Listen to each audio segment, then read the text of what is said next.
Olá, seja bem-vindo ao primeiro episódio do Portal Cast, aqui no Home Studio. Um podcast que fala sobre entretenimento com empresários, influenciadores, políticos e muito mais. Eu sou Jéssica Oliveira. E eu sou Vinícius de Oliveira e hoje vamos fazer uma entrevista com o Heraldo Ritter da agência Teu Destinos. Heraldo, seja muito bem-vindo. Pra gente começar, fala um pouquinho pra gente. Quem é o Heraldo? Primeiramente, Vinícius e Jéssica, é um grande prazer estar aqui abrindo os trabalhos aí do Portalcast, é um prazer, né? E tenho certeza que em pouco tempo esse será um dos mais assistidos aí podcasts da região, de Itapema e toda a região. Muito bem, então o Heraldo é um empresário de 12 anos do ramo de turismo, que também é guia de turismo, que conhece boa parte da Europa, conhece praticamente toda a América do Sul, Brasil, já quase todas as capitais. Trabalha com muitos grupos rodoviários e aéreos, mas também vende experiências aí no mundo todo para lua de mel, para família, para amigos. Perfeito. O Heraldo é natural do Rio Grande do Sul, na cidade de Cristal, se não me engano, é isso? Isso, eu vivi até os 33 anos em Cristal, uma cidadezinha de 8 mil habitantes, entre Porto Alegre e Pelotas. E como que uma cidade de 8 mil habitantes tem uma agência de turismo, né, que é um segmento que já poucas cidades têm, a gente está localizado ao lado de Camaquã, já é uma cidade de 80 mil habitantes, já quase do porte de Itapema, por exemplo. Então, ali na região que a gente conseguiu desenvolver aí o nosso trabalho.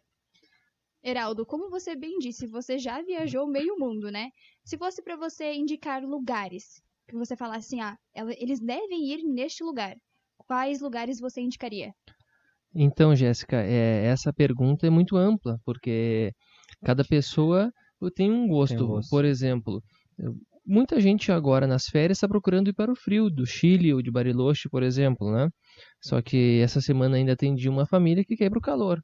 Então, os gaúchos e aqui os catarinenses, inclusive quando eu vim para cá, ninguém me disse que te fazia esse frio aqui não, né? Então, essa parte eu vou buscar meus direitos, que ninguém me falou desse frio que está fazendo aqui. Boa. Então, o pessoal quer fugir do frio para as praias do Nordeste, que tem calor o ano todo. Mas, então, respondendo a sua pergunta, inclusive tem um casal lá de Pelotas que está fazendo esse roteiro, eu acho que todo mundo deveria ter o prazer de conhecer a Cordilheira dos Andes, principalmente na travessia dos Caracoles, né, entre Mendoza, né, mais precisamente os Pachata e Santiago no Chile. Eu acho que deveria ser o ponto alto aí da vida conhecer a Cordilheira dos Andes. Outros destinos parecidos que são únicos assim no mundo, né? Claro que a Cordilheira ela divide basicamente toda a Argentina e o Chile, então tem outros pontos como o Passo de Diama, que está ali do ladinho do deserto do Atacama, e o norte argentino. Também faz parte da cadeia de montanhas, né? Mas tem destinos como os Lençóis Maranhenses, que eu também já conheço, e 15 dias atrás tinha um pessoal aqui de Florianópolis que estava lá fazendo o roteiro. É um lugar único, um lugar diferente, que só alguns períodos do ano que tem água, outros períodos não tem água, então também tem que ter esse ajuste junto com o agente de viagens para saber qual período ir, qual período não ir. Uma curiosidade, a Cordilheira, você já foi quantas vezes pra lá? Na verdade, por exemplo, quantas vezes eu cruzei a Cordilheira, né? Exato. Porque não existe o destino Cordilheira. Mas então, quantas vezes a gente já cruzou a Cordilheira, ou de Mendoza, né? Mendoza-Santiago, ou o Passo de Diama. Existem outros pontos também de passos, né? Mas são os lugares que eu já passei, o Passo de Diama e os Caracoles. Devo ter ido já aproximadamente 8, 10 vezes feito essa travessia. E geralmente qual época do ano? Inverno, julho? Não tem algum risco de ir nessa época e tá uma nevasca e fechar a cordilheira com a travessia? Não sei se já aconteceu alguma coisa contigo nesse sentido. Comigo não, mas com passageiros e clientes meus sim, né? E um episódio que ficou muito conhecido alguns anos atrás, uma agência do Rio Grande do Sul fez esse circuito aí, atravessando os Caracoles bem no forte do inverno, ali nas férias, onde todo mundo quer viajar nas férias, mas não é um período, né, digamos assim, ele tem risco. Eu não posso dizer que está certo ou que está errado, né? Claro. Eu, inclusive, estou com passageiros lá que fizeram essa travessia ontem, está super frio, foi tudo tranquilo, mas se tem sim o risco, né? Mas sim, no inverno é o período mais bonito da cordilheira, porque ela está toda nevada, né? Com certeza. A altitude ali, você sabe qual a altitude que chega? Ali tem uma falta de ar, assim, pode acontecer. Na travessia dos Caracoles ali, no Mendoza-Santiago, se eu não me engano, não tenho essa informação aqui na ponta da língua, 2.500 metros, não é nada que a gente... Nada absurdo. A gente que não está acostumado vai começar a correr, pular, brincar, pode sentir discretamente alguma falta de ar. Agora, o Passo de Gema são 4.500 metros. Aí, inclusive, eu já fiz oxigênio lá, na própria aduana, que a gente faz a troca de países, já tem um ambulatório para fazer já para atender os turistas ali, os caminhoneiros, enfim, a galera que... Eu falo isso porque é um medo pessoal meu. Eu já fui para Salta, no noroeste da Argentina. Sim, fiz aquela subida no trem das nuvens. Sim. Acho que chega a 4.200, se eu não me engano, a altitude. E eu tive que ir para oxigênio. Salta é onde a gente dorme, né? Claro que depois tem outras cidades, por Marmarca, Jujuy, que pode ser... Podemos pernoitar mais pertinho da travessia, né? Susques, mas a gente, no turismo rodoviário, dorme em Salta, a nível do mar. E depois começa a subida. E você tem saídas rodoviárias, então, aqui do Rio Grande do Sul, imagino Santa Catarina, para essa região ali, faz isso? Todo ano, ou até o destino com operação própria, ou em parceria com empresas, porque o turismo, assim, esse roteiro são 17 a 20 dias. Ok. Então, já teve momentos de se lotar o ônibus facilmente para um roteiro desse. Então, já teve momentos agora que eu não encaro agências de turismo como concorrentes. Claro. Toda a galera que me conhece no Rio Grande do Sul já sabe que eu sou parceiro, eu ajudo com fornecedores, com hotelaria para outras agências também. Então, sou super parceiro procuro roteiros dos concorrentes juntos, consigo encaixar um cliente meu que está querendo aquele roteiro. Então, mas todo ano existe esse passeio. E aí eu estou falando dessa travessia, onde que é o destino final?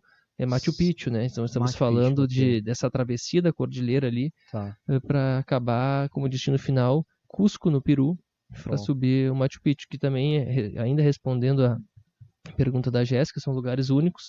Inclusive, quem nos assistir aí, deve começar a se organizar para realizar o sonho do Machu Picchu, né? Porque aquilo já era liberado. O ingresso comprava e a qualquer horário. Começou a se reduzir, está dividido em zonas lá dentro, não é mais livre. Hoje, se eu não me engano, 7.000 visitantes por dia. E antes era muito mais. Então tende a diminuir o número de visitantes por uma questão de que aquilo lá está lá na montanha, é muito pisoteado, então não tem como reformar, porque chegou no limite operacional. Exato, ali e também começa a haver riscos aí também, né? Vai lá. Heraldo, e o que eu queria te perguntar é que muita gente quer ir viajar, mas precisa de uma preparação, né? Quanto que uma pessoa deve ter para conseguir ir? Esse planejamento, né, que a pessoa deve ter. Quanto que ela deve ter? Vale a pena contratar uma agência de viagem? Que muita gente fica naquilo, assim, será que eu contrato uma agência de viagem? Será que eu vou por conta? Essa pergunta é super interessante, né? Para começar, a agência de viagens, ela não está ganhando... Nós não trabalhamos ganhando em cima do cliente. Inclusive aqui acontece muito essa pergunta. E outro dia no grupo da agência lá, perguntaram para vendedores nossos lá do Rio Grande do Sul também. E elas ficaram surpresas. Gente, mas aqui eu recebo com frequência essa pergunta. A gente passa o orçamento e a pessoa pergunta, e a tua parte quanto é? Mas não funciona assim. Nós somos comissionados, então aqui na nossa região, como tem muitos corretores, né, o corretor não ganha do comprador do imóvel, né, ele é comissionado da construtora, por exemplo, né, então a gente é comissionado da companhia aérea e da rede hoteleira, enfim. Então essa é uma das situações. Por que contratar um agente de viagens? Pela segurança. Por exemplo, eu tenho situações de passageiros que não sabem falar nenhuma outra língua, estão indo para Nova York, às 3 da manhã no horário brasileiro, estão no aeroporto nos Estados Unidos, não falam a língua nenhuma, me mandam a foto da TV lá, Heraldo, para que lado eu vou agora? Está lá o agente de viagens pronto para atender ele a qualquer horário. Heraldo, estou com dor de dente, eu torci o pé, como eu aciono o seguro? Não, deixa para mim que eu já estou resolvendo aqui para ti. Acho que só de ter essa segurança, de ter uma agência que mostra uma lista de documentos, se é passaporte, se tem lista de comprovantes financeiros, tem que ter certificado de vacinas, isso lhe dá uma segurança e tranquilidade muito grande, né? Se vocês querem fazer um podcast de frustrações, vão no aeroporto quando estiver saindo o voo da Copa o voo da Copa que vai para Punta Cana, enfim, para o Caribe. Aí ele faz a escala no Panamá. Só que precisa da vacina da febre amarela. É uma coisa básica que quase todo mundo tem. Quando a gente era criança, sempre se fazia. Quem não faz é porque talvez não poderia fazer, então precisa de um atestado que não pode fazer a vacina. Só que tu compra ali na internet, porque a conhecida da amiga diz que lá é mais barato, chega no aeroporto, então assim, todo o embarque que está indo para o Caribe, tu vai ver pelo menos um casal de chapeuzinho, todo alegre que vai embarcar. E aí começa aquela gritaria, aquela briga, porque eu não sabia, porque eu não, né? Então, esse é papel da pessoa, o documento pessoal. Eu vendi hoje, Vini e Jéssica, um casal aqui da Itapema que ano passado foi para a Itália. E hoje nós fechamos a negociação Grécia e Turquia. Eu já tinha lá nos meus documentos o passaporte deles, tá certo? Então fechei a negociação, tudo já com acerto financeiro alinhado, e eu falei para a senhora: vocês devem renovar o passaporte, mas ele vence 6 de dezembro, e eles vão viajar ainda esse ano, a volta deles é 12 de novembro. Apesar da validade, a maioria dos países pedem que ele tenha, além da validade, pelo menos 6 meses.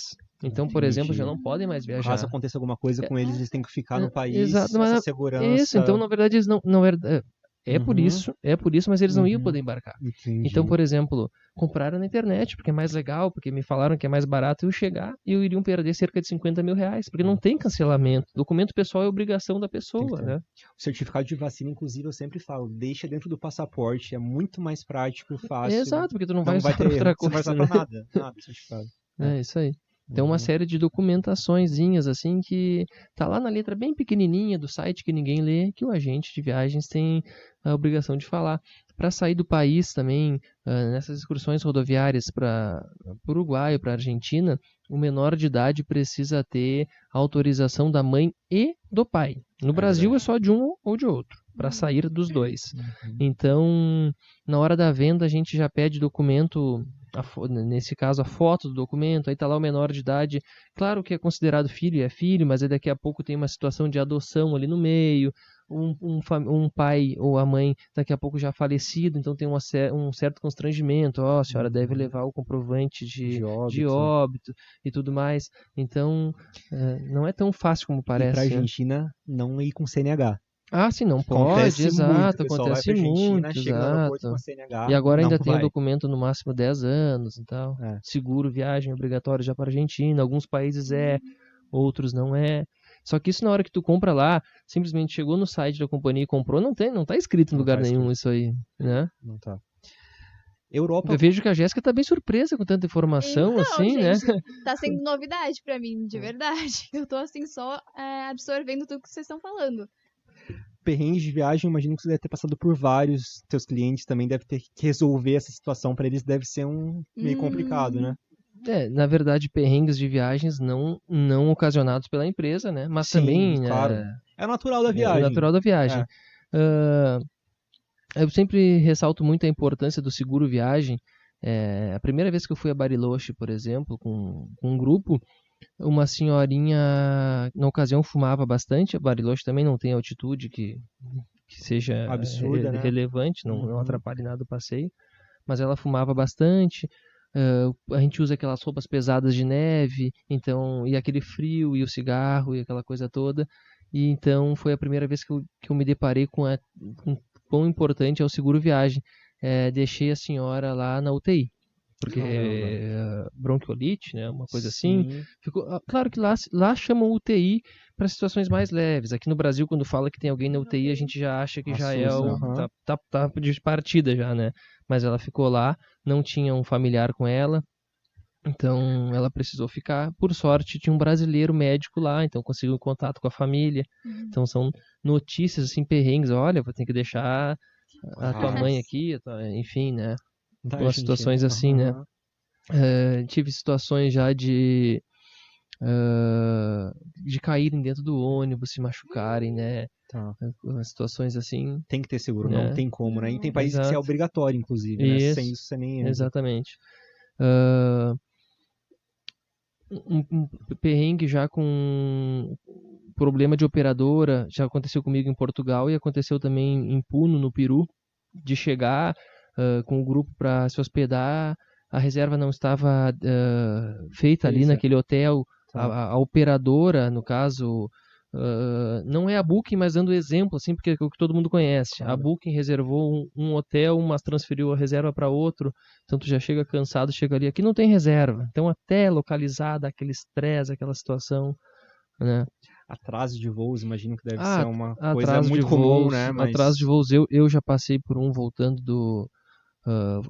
os passageiros, nossos clientes, claro, isso aí acontece a todo momento. Mas, Vini, eu sou muito cristão, né? Então essas situações, todas elas, de não ser naquele hotel, de ser no outro, tudo, no início, os motoristas sempre dizem, tu vai morrer do coração, tu não vai aguentar, né? A gente tem um amigo em comum, né, Vini, que faz viagens lá em Pelotas, acho que a gente pode citar aqui, parceiro nosso, né, o Júnior, né, isso aí, você até já é cliente dele, a família lá, né, de Pelotas. O Júnior é mais atacadão, assim, fica muito nervoso, né, e eu tinha um perfil parecido com o Júnior, e aí vai morrer do coração desse jeito. Então eu comecei a me acalmar e também buscar mais calma em Deus também, então assim, atrasou o voo por um problema da aeronave, mas que bom que eu tô aqui, né, tô aqui em solo. Depois a gente resolve esse estresse, mas sim, esses são do voo é o perrengue que acontece muito, um probleminha num ônibus, já aconteceu alguns, né, por aí. Eu tive um perrengue recente, tinha um voo para Lisboa, 6 horas da tarde em Guarulhos ali, meu Airbnb era até umas 10 da manhã em São Paulo. Não tinha que deixar as malas o dia inteiro em São Paulo, deixei naqueles porta-malas ali perto da Paulista, cadeado, com senha. Uns box, né? Uns box. Chegando ali umas 3 horas da tarde, já tinha que ir para o aeroporto, voltei ali depois de almoçar na Paulista. Quem disse que abria aqueles boxes com a mala ali dentro? Com senha daí? Era com senha? Era um sábado, tinha que telefonar para a central desses boxes de mala. Sim. O voo estava daqui a 3 horas para chegar no aeroporto ali, tinha que pegar, sei lá, metrô ou Uber, qualquer coisa. Eu tava naquele desespero, será que eu vou perder meu voo pra Europa por causa da minha mala preso aqui dentro da box? Por fim eu consegui falar com a telefonia, reiniciaram o sistema, liberaram a minha mala. Mas até tu provar que era teu código também, imagino que tenha sido, não podiam simplesmente liberar. E sabe, Vini, por exemplo, isso não aconteceu comigo, com um cliente meu. Mas digamos que tu fosse meu cliente, eu não tenho nada que ver com isso. Só que daí o cliente liga pra mim. Heraldo, o que aconteceu? Mesmo você comprou a Europa lá comigo, beleza, comprou tudo. Heraldo, eu vou lá eu vou dar uma volta em São Paulo, beleza, Vini, vai. Eu costumo não dar muito essa recomendação, beleza? Mas tu quer ir? Vai. Então eu não tenho nada que ver com a mala, a pessoa me liga, eu tô aqui, não sei o que trancou minha mala, eu vou perder meu voo, eu vou fazer o quê? Que você vai perder seu voo? Não fui eu que deixei a mala aí, mas acontece muito, então... Pelo menos tu tem pra quem ligar pra chorar, Geraldo, me ajuda aqui. Uma passageira no passado, eu tinha um voo pra uma venda muito maluca, assim, que eu fiz aqui de Itapema. A passageira me ligou às 6 da tarde, eu quero ir pra Roma. Tá, que dia e tal, vamos organizar. É pra amanhã, eu quero pra amanhã. Aí tal, que consegui férias a recém hoje, consegui e tal. Aí consegui descolar, resolver pra ela um voo pra Roma pro outro dia, ou pra Milão, agora não tenho a certeza. E foi daqueles dias do ano passado. Bom, não tem nem como pontuar o dia que a BR trancou, porque tranca todo dia. Sempre, e a BR trancou geral. Enquanto ela estava em deslocamento, eu já estava tentando convencer ela, olha, vamos ver como é que vai ser as multas, quem sabe embarca amanhã, nem vai. Não, que eu vou, chegou horas atrasado, mas o voo dela atrasou por um problema de aeronave, viu? Deu uma super sorte, né? Claro. Porque tem que ter uma margem interessante nessas questões de aeroporto. E esses são perrengues que eu já passei com passageiros, assim, e parei de fazer, porque a gente levava os passageiros no aeroporto, quase como uma cortesia, uma ajuda de custo, um agrado, quando era um grupo grande, 10, 12 pessoas, Heraldo, tu arruma uma van pra gente, então se eu arrumei a van, eu sou responsável por esse transporte. Então o pessoal já perdeu o voo, e a gente sempre, eu contratei a van, o motorista se perdeu, se atrasou, eu vou pagar. Porque daí se eu contratei, eu que defino a hora, então eu disse, olha, eu acho que você sai em tal hora, aí... Uma coisa que eu imagino que vocês devem sofrer, eu sempre vejo em viagens, tem uma excursão, sei lá, no Nordeste, vamos visitar, em Maceió, vamos visitar Maragogi, por exemplo. A gente combina um horário com um hotel para pessoa em cada hotel. 7 horas eu passo nesse hotel, 8 horas eu passo nesse, e avisa para você estar esperando na recepção do hotel. E eu sempre vejo que sempre o pessoal atrasa. Vocês devem ficar doidos no momento desse ali, né? Sim, mas na verdade, aí eu como guia não vejo muito isso, porque eu tô com o grupo todo, o transporte atende só o meu grupo. Mas os meus passageiros, claro que sim. Vários, Heraldo, eu quero viajar, mas não quero aquele transfer que passa em vários hotéis, isso aí, né? Então. Porque eu sempre vejo o pessoal atrasado, chato, né? E os guias ficam doidos. Aí tem que ir lá no café, o cara tá lá tomando café ainda, né? E nem tá pronto pro passeio, né? Tá na recepção. E já que o Vini puxou de excursão, vocês fazem muitos, né? Vocês fazem parceria com as escolas? Como é que funciona? Claro, quando se fala em excursão, geralmente vem a lembrar da garotada passeando, né? É isso aí. O que não é só isso, claro que não. Tá. Né? Claro que hoje em dia tudo se gourmetizou os nomes, então são circuitos, são expedições, mas são excursões, né? Claro que sim, né? Não muda nada. Mas eu comecei a ter o destino, começou através de excursões escolares, sim, do sul, da garotada da nossa região para o Beto Carreiro, e ainda fizemos até hoje. Então eu nem morava em Itapema, nem sequer imaginava em morar aqui.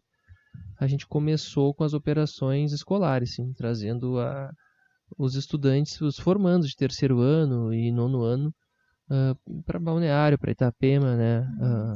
Mas empresas, de um modo geral, querem levar funcionários para Serra Gaúcha, por fizemos exemplo? Fizemos muito. Empresas, igrejas, né? Associações, atletas. Nós não trabalhamos com aquele bate-volta. Até hoje uma professora me chamou que eu quero ir hoje, passar o dia na cidade e tal e voltar. Essa operação a gente não faz nem nunca fez. Entendi.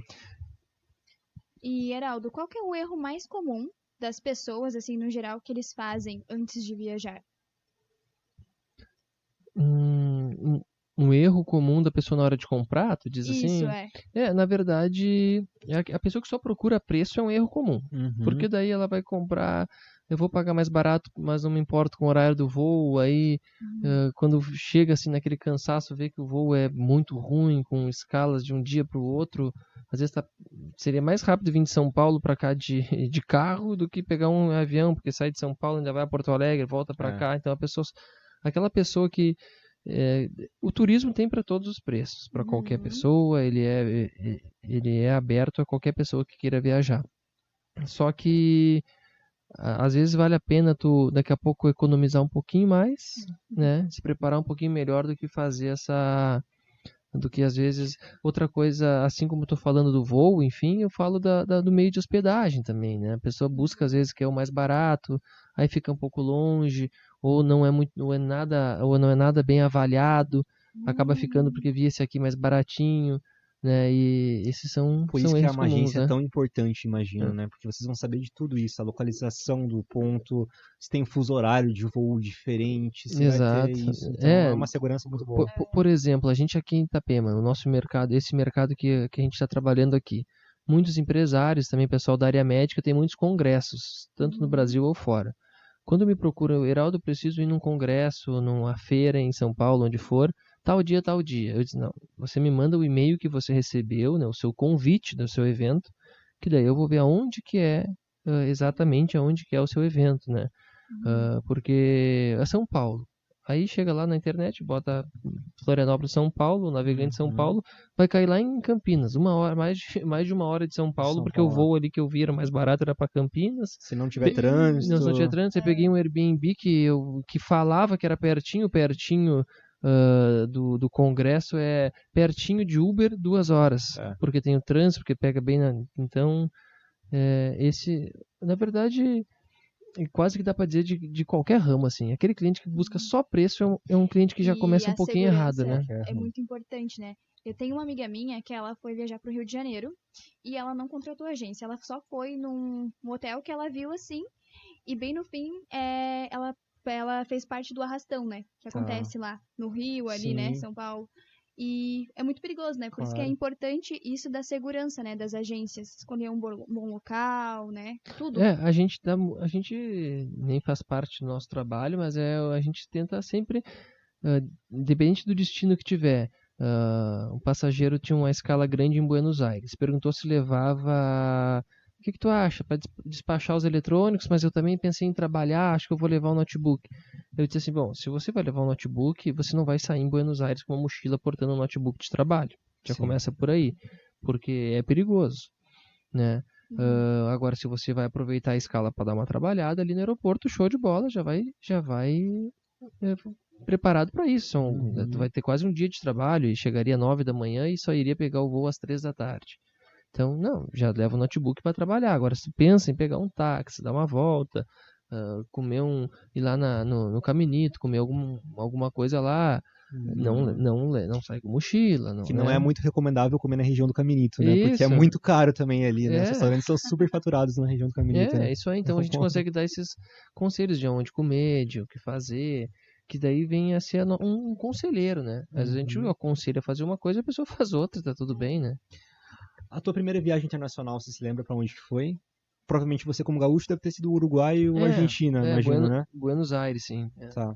Que geralmente é o do brasileiro, no modo geral, a primeira viagem vai pra Buenos Aires. Exato. Né? Tanto o nordestino, seja de onde for, né? Ele vai muito aqui porque a América do Sul é um país relativamente barato.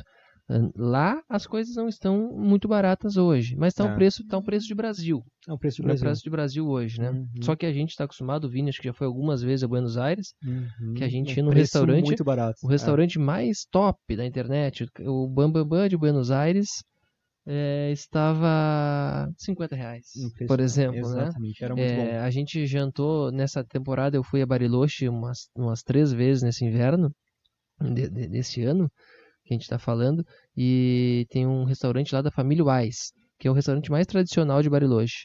Um prato cordeiro patagônico, algo assim, né? Muito requintado, menos de R$50. Então, assim, o pessoal comia trutas, né? Do lago Nauap, né? Das águas frias do Pacífico, enfim, R$50. Então, era muito barato. Agora, hoje, está o preço de Brasil. Só que o que acaba sendo barato é porque é um voo aqui do lado. Às vezes a gente consegue voo direto de Florianópolis, ida e volta, por menos de R$1.000. Low cost, né? Companhia de baixo custo. Também, mas tem até da própria Gol e da Latam. Todos operam, sim.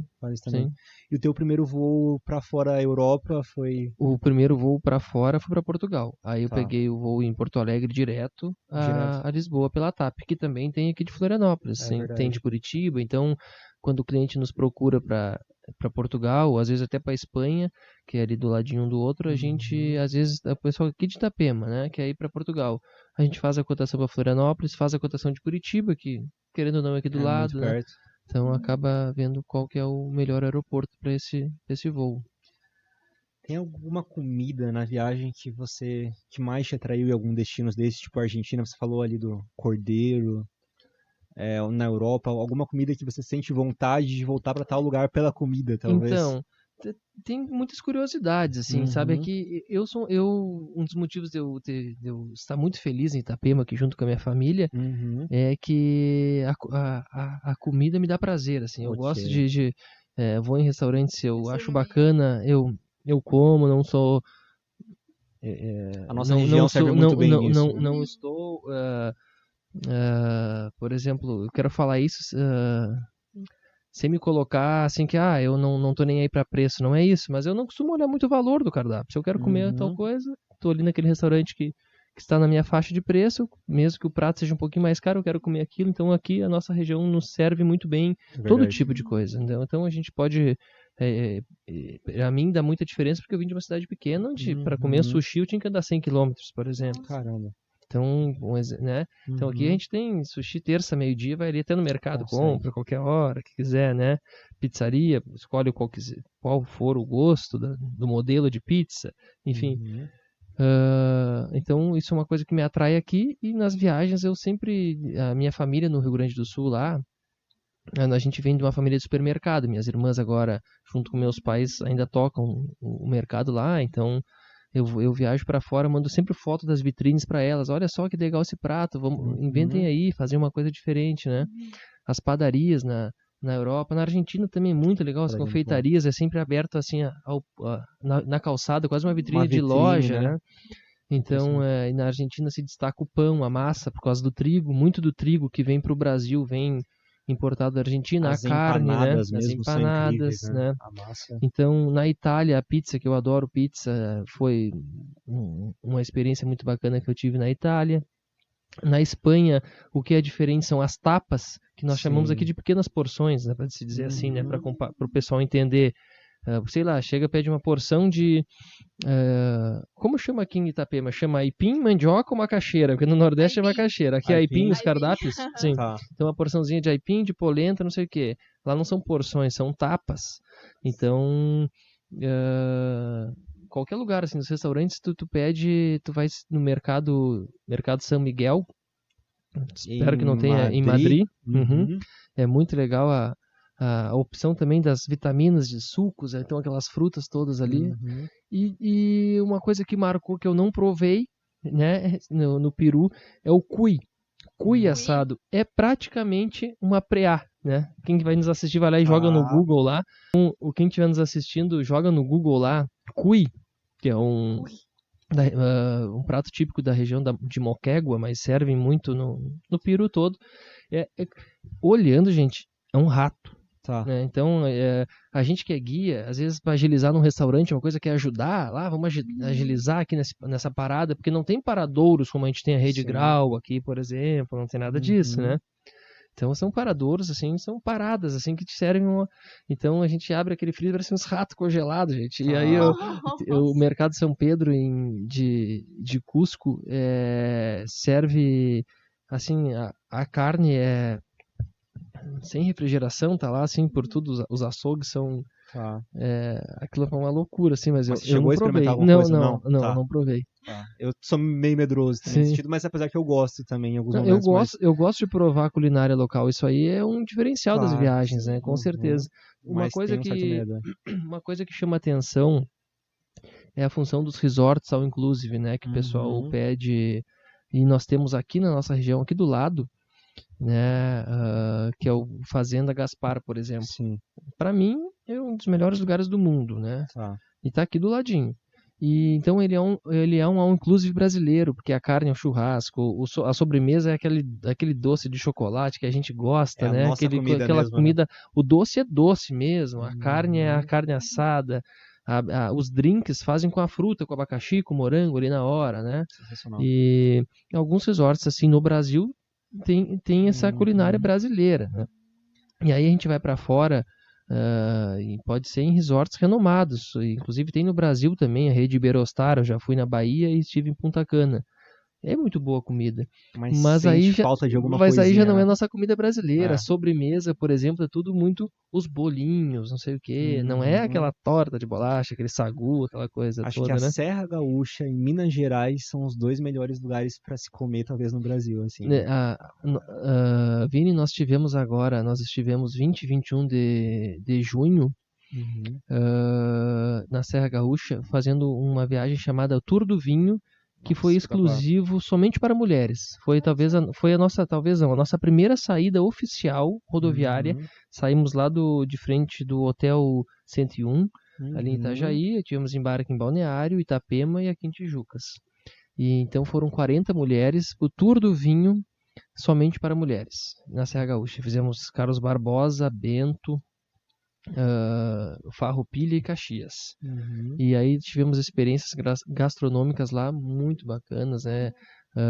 Quantidade de queijos, muito queijo, a massa muito gostosa, exato. Aí tivemos uma experiência com risotos, que também, né, num restaurante no domingo ao meio-dia lá, com risotos e massas, até risoto doce de alpino, macarrão de Nutella, coisas assim que daí... Isso do vinho é muito forte também na Serra Catarinense. Vocês também já foram para lá? Na verdade, esse fica um convite, né? Porque eu não conheço ainda. Então o pessoal já me perguntou, né, de fazer viagens aqui para a região.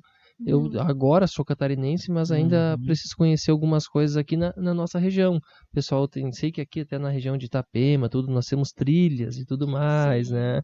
e tem os vinhos até chamados os vinhos de altitude, aqui na Serra Catarinense, né? Esse eu realmente...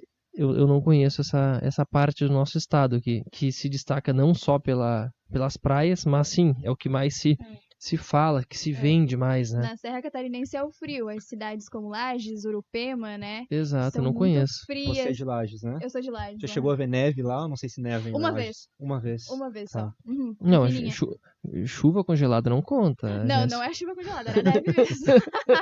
É diferente. Lá é muito frio, Urupema também. E tem o oeste catarinense, que na cidade de Quilombo já tá tudo estruturado, muito bonito, as quedas de Quilombo, cataratas de Quilombo, então tá bem legal lá. E o estado de Santa Catarina como um todo se destaca como as águas termais, então a gente também com frequência tem grupos para Piratuba, cidadezinha pequenininha, que tem alemã, os hotéis, que tem os hotéis, sim, tem os kerbs, né, de festas alemãs lá, a cidade toda se envolve, já apareceu algumas vezes em rede nacional como a cidade que as pessoas andam de roupão na cidade, né, então tem Piratuba, tem Itá, onde a barragem tapou a cidade, ficou a igrejinha, a torre da igrejinha de fora, lá também tem os hotéis de águas termais. Fica no oeste de Santa Catarina, quase divisa com o Rio Grande do Sul. Okay.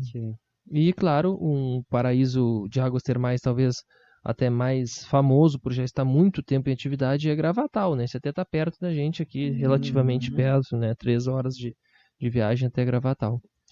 Uma pergunta muito difícil, Heraldo, mas se tivesse que dizer o teu destino preferido no Brasil, qual seria? Esse realmente é difícil. Eu não sei responder essa pergunta, se fizessem pra mim, mas... Sim, o destino preferido do Heraldo. E eu sei que tu é muito viajado, mas eu acredito que eu já tenha andado uns quilômetros a mais do que tu, e tu já não consegue eleger, né? Então, o Brasil, como eu citei, um destino muito diferente, que é os Lençóis Maranhenses. Esse me marcou bastante, porque é muito diferente, não tem em outro lugar do mundo. Já fui, acredito que mais de 10, talvez 20 vezes, e é muito legal. E também existe só no Canadá parecido, que as Cataratas do Iguaçu. Então já levei várias pessoas lá, que geralmente senhorinhas assim, que chegam a chorar, se emocionar, me agradecer, muito obrigado por me trazer aqui. A do Niágara você já foi então? Não conheço. Okay. Eu sei que existe, semelhante, mas... Eles falam que a nossa é mais bonita, né? Então, na verdade, a nossa que também divide um pouco a opinião, porque ela também é argentina, né? Então tem as cataratas... Qual lado é mais bonito? O nosso ou da Argentina? Isso aí, explicando um pouquinho, é que as cataratas As cataratas é as mesmas, né? Claro, as quedas são as mesmas, só que do lado brasileiro é como se a gente estivesse na plateia do espetáculo. Assistindo o espetáculo. Exato, porque e nas cataratas, quando tu visita o parque argentino, tu está dentro do espetáculo, porque tu está bem dentro da garganta do diabo ali, que é a principal queda. Então tu caminha com aquela queda toda e tu enxerga os brasileiros lá. Então são duas experiências bem diferentes, né? Eu morei em Foz do Iguaçu por um bom tempo e eu falo isso. A vista mais bonita é do Brasil. Exato. E a experiência do passeio é na Argentina. Isso aí. Então a gente também tem no Brasil a cidade de Bonito, no Mato Grosso do Sul. Esse já fui algumas vezes, né? É muito lindo lá. Eu gosto muito de água, gosto de mergulhar, gosto dessa experiência, né? Então... Aquele passeio no Rio Sucuri tem, né? Você fiz. Não viu nenhuma sucuri lá?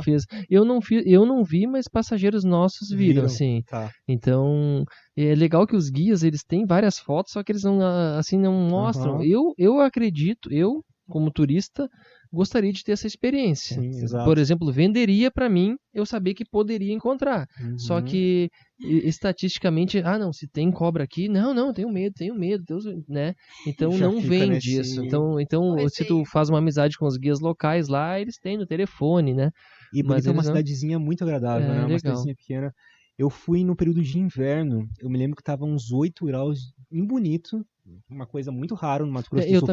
Eu também passei frio em julho lá já. Só que a água do Rio Sucuri, ela sai das pedras, ela é uma água mais quente, deve ser 20 graus o ano inteiro. Então tava frio do lado de fora e a flutuação... É por causa do calcário, mas no geral os passeios é com água fria lá, porque são... Porque a temperatura é muito quente, geralmente é quente e a água sempre tá fria, mas no inverno ao contrário, dá uma sensação ao contrário. É frio fora e a água é quente. Então, né, Bonito, Bonito, falei das cataratas e falei dos lençóis.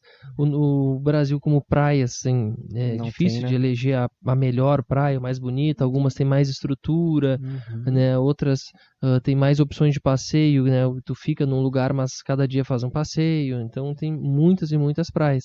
E eu não posso deixar de destacar como um destino maravilhoso, é onde hoje eu tenho o prazer de morar, né, que é Itapema. É claro, como qualquer outra cidade do Brasil, tem lá seus perrengues, seus problemas, né, sociais, estruturais para serem resolvidos. Isso não vai mudar nunca. Em todo lugar tem, inclusive Foz do Iguaçu tem, os lençóis maranhenses também tem seus problemas. Mas Itapema me encanta muito. Qualidade de vida, segurança. O lugar que eu escolhi vim morar com a minha família aí há aproximadamente 2 anos, não me arrependo e tenho cada dia maior certeza de que fiz a escolha certa. Show. E também por estar do lado de Balneário Camboriú, que é um dos destinos que se destacam muito no país como um todo, assim, a estrutura, né? 1 hora também aqui. E bom que a região aqui é toda chamativa, né? Bombinhas, né? Tem mergulhos. Exato. Né? E logo do lado, estamos do lado de Blumenau. Eu nunca tinha ido na Oktober, por exemplo. Então, esse ano já fui 2 vezes, nesse ano que passou, né? Em 2025, né? Então, aí Pomerode está ali do lado. Então, a gente está, acredito que, bem servido de turismo aqui na nossa região, sim. Agora a mesma pergunta, só que em destino fora do Brasil. Qual o destino fora do Brasil que mais te marcou? Se você pudesse voltar hoje... Então,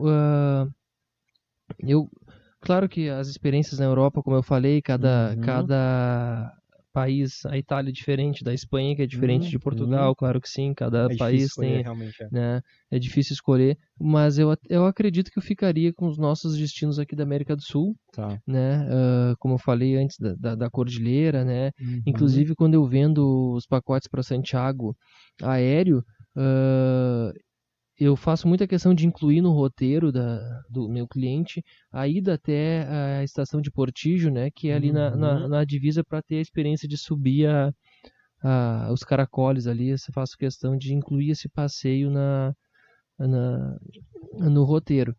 E como gosto muito de praia, tive a experiência de ir a Punta Cana, muito, muito legal. O mar, a ilha Samoa, onde foi gravado o filme que vocês acho que nunca assistiram, nunca assistiram menos de 3 vezes, que é Lagoa Azul, lá lembra que a gente passou, né? Foi ali, não sabia. Então, muito legal. E esse ano vou ter a experiência de embarco dia 24 de setembro, somos 45 já no grupo, vamos a Cancún. Show. Então vou conhecer outra parte do Caribe. Um dos motivos volta lá naquela questão dos documentos, porque o México deu uma encrencada nos vistos. Precisava de um visto mexicano. Para quem já tinha um visto americano, que já tem lá as suas dificuldades de serem feitos, já conseguia automático. Não precisava. Mas quem não tinha nenhum outro, precisava ir na embaixada mexicana lá em São Paulo fazer. Então foi um destino que quase que parou para os brasileiros. Agora está um visto online. Custa $10, então a gente aproveitou esse tempo com esse visto. Vale por quê? 6 meses esse visto, talvez? Deve ser, né? Acredito que seja um visto provisório, né? Tá. Show. Heraldo, quais são os desafios do turismo no Brasil? Eu sempre vejo, o Brasil é um país incrível, mas os números de turismo nossos são muito baixos em relação a outros países, até próximos aqui. O último ano, acho que o Brasil bateu um recorde em quantidade de turistas, cerca de quase 7 ou 8 milhões, se não me engano. Mas em relação a outros países próximos, é um valor muito baixo ainda. Você sabe o motivo disso? Qual a dificuldade do Brasil em trazer turistas? Então, eu acredito que a questão da segurança seja bastante... pese muito na decisão, né? E... porque, por exemplo, ninguém se fizer uma pesquisa, não quer ir para um lugar que possa ter o risco de estar passando por algum perrengue, o assalto e tudo mais, né? Mas o que não se confirma, assim, quase. Meus clientes, pouquíssimos relatos de que aconteceu alguma coisa. Mas estatisticamente, né, já que tu falou em números, estatisticamente, nós temos altos índices de violência. Mas isso é uma opinião, não posso dizer que é isso, né? A questão de valor, de preço, acaba que o nosso país pro europeu, pro americano é barato. A gente tá um pouco isolado geograficamente. Geograficamente, também, mas ele é... Porque todo mundo aqui já viu aqueles videozinhos, viagem para tal país que é barato. Imagino que eles assistindo esses videozinhos lá, Brasil deve estar na lista deles de países baratos para se visitar, né? E aí, aqui o turista da América do Sul gosta muito de vir para cá, né? Assim como a gente também viaja, porque a gente está próximo, né? E um dado interessante, Vini, que o pessoal da nossa região sentiu como a temporada foi mais fraca, essa temporada veio pouco argentino, né? Então se demorou qual o motivo disso, né? Aí alguns elegeram o preço, outros falaram de algumas questões estruturais. Só que entrevistando os ministros e secretários de turismo lá na Argentina, um dos principais motivos foi a Copa do Mundo. Por exemplo, o que a Santa Catarina tem a ver com a Copa do Mundo? E aí perdeu esse turista. Porque eles são muito, extremamente fanáticos por futebol, né? Você que já foi algumas vezes, o Brasil, a gente se denomina aí o país do futebol, mas na Argentina, no café da manhã do hotel, né, que não tem nada a ver com futebol, tá a SPM diretaço, né, numa reprise de um jogo, um programa de esporte às 7 da manhã, já nos hotéis e várias TVs só dando esporte, né? Então, o argentino com melhores condições, né, economizou um pouquinho mais e foi ver o seu time na Copa, e até aqui não se decepcionou, né? Já está mais uma vez na semifinal, e ainda eles vinham com aquela paixão de serem atuais campeões, então aquele argentino com mais condições não viajou nas férias para a praia para deixar para viajar para os Estados Unidos. A esperança é que ano que vem, então, eles voltem para nossa... eu acredito que sim. Baseado nessa informação, eu acredito que sim, né? Porque ano passado foi muito forte, né? Foi. E Uruguai... sim, na temporada passada ou retrasada, então, digamos assim, né? Aí a passada que deu essa enfraquecida, imagino que E esse ano eu vi bastante uruguaios também. Não sei se chegaram mais proporcionalmente também nessa relação, mas eu vi muitos carros do Uruguai, que era uma coisa que eu não tinha visto até então. O Uruguai vai muito pra ilha, né? Florianópolis recebe geralmente muitos uruguaios. Aqui, na verdade, e até eu como turista não gosto de ir sempre pro mesmo lugar, né? Não. Então esse movimento migratório deve de existir. Eu vi estatísticas que a região sul do estado, como Laguna, e a região aumentou o número de visitantes da América do Sul. Não tinham tantos, aumentou. Então. Chilenos também. Acho que este voo de Chile para Floripa trouxe muita gente também, né? Tem voos operados pela Latam, voo direto, e tem tem uma época do ano que eu só vejo o pessoal que eu vendo no Instagram ali, todo o pessoal no Chile. No Chile, né? O que acontece nessa época do ano agora, que todo mundo vai pra lá? É nessa época, porque tem a neve, e também não é uma promessa de neve. Assim como quando vem pra praia, não é garantido que a água vai estar limpa, quente, e que vai ter sol. Pode chover, né? Pode. Então, a mesma coisa agora. O pessoal tá no Chile, mas não está aquela montanha toda lá. Não tá no momento. Cheia de neve, né? Nos últimos anos já tem sido assim, sabe? Isso aí também, claro que ninguém reclama de forma séria, assim, veemente, mas o pessoal, poxa, amigo, me vendeu uma viagem e não tinha neve. Mas... porque agora é a hora que já teria, historicamente já teria neve, bastante neve, né? Verdade. E Heraldo, qual que é o principal destino que o pessoal procura na agência? Essa pergunta é bacana, né? O gaúcho, na nossa agência lá do Rio Grande do Sul, ele procura, o perfil do nosso cliente lá, busca muito as praias do Nordeste, com certeza. Por questão de valor também, de preço, viaja o ano todo, as férias, seja lá ela em agosto, setembro, qualquer época de alta ou baixa temporada, querem ir para as praias do Nordeste. Aqui, nesse período que eu estou aqui, eu vendi pouquíssimo mesmo no Nordeste, e ainda com perfil já de resorts, tá? Um ticket mais alto. Aqui em Santa Catarina, a busca maior é por pacotes realmente internacionais, seja Buenos Aires, seja Santiago do Chile, seja Montevidéu, ou bastante pacotes para a Europa, que eu já vendi mais aqui. E também aqui o pessoal tem muito perfil da busca de cruzeiros, que lá no sul não tem tanto, porque está aqui do lado, né? A gente tem embarques em Balneário e também embarques em Itajaí. Eu fiz um cruzeiro, inclusive, esse ano. Você fez, né? Sim, nunca tinha feito. Eu saí de Itajaí e, claro, embarquei e desembarquei em Itajaí. Foi bem legal a experiência, inclusive essa eu recomendo para todos. Uma pergunta que você falou, assim, onde onde o pessoal não deveria deixar de ir, não sei se foi o Vini ou a Jéssica, né? Eu recomendo muito a experiência dentro de um cruzeiro, recomendo mesmo, assim, para ter essa experiência, e a gente tem a facilidade de embarcar aqui ao lado, né? Show. São quantos dias de cruzeiro até lá? Aqui tem várias opções de embarques aqui em Itajaí, o balneário, mas o mini cruzeiro, que chamam, que é um pouquinho antes da temporada, ali novembro e dezembro, ou um pouquinho depois, em março, abril, 3 ou 4 noites. Sai de Itajaí, navega à noite, chega em Santos, aí eu fiz um dia inteirinho de navegação, e cheguei depois no outro dia em Itajaí. Mas também tem a opção que vai a Ilhabela, enfim, ou vai a Santos e já volta, encurta um pouquinho. Tem também acho para Montevidéu, se não me engano, aí são 7 noites. Aí sai de, aí tem a MSC que sai de Balneário e tem a Costa que sai de Itajaí, aí são 7 noites. Aí faz Montevidéu e também Buenos Aires. Perfeito. A gente está com uma promoção nova agora no nosso Instagram do portal, junto com a Teu Destino. Dois ingressos pro Beto Carreiro, né, Heraldo? Um par de ingressos pro Beto Carreiro, exatamente. Basta só comentar. Comenta lá na postagem oficial que tá lá no portal. Marca lá quem que você quer passar esse dia no Beto Carreiro, né? Inclusive, isso é um dos motivos a gente ter um turismo tão forte aqui, o Beto Carreiro. A gente que é daqui, às vezes, até nem valoriza tanto, assim, né? É um parque, né? Mas é o maior parque da América do Sul e entre os 10 maiores do mundo. Exatamente. Então, só marcar a pessoa, seguir o portal da cidade de Itapema e seguir a agência Teu Destino também. Isso aí, no Instagram da portal e também da agência, e marcar lá, e pode marcar várias pessoas, né? Perfeito. Heraldo, então pra gente finalizar, deixa um recado aí pro pessoal que quer viajar, né? No geral, quer uma dica pra eles. A dica que eu dou, eu postei uma frase até o Vini acho que viu nas minhas redes sociais essa semana, trabalhe muito, mas sempre tenha uma viagem marcada. Nem que seja alguns dias na casa de um familiar que mora em outro estado, vai de carro, vai como tiver aqui, né? E a dica que eu dou é que sempre busque segurança, né?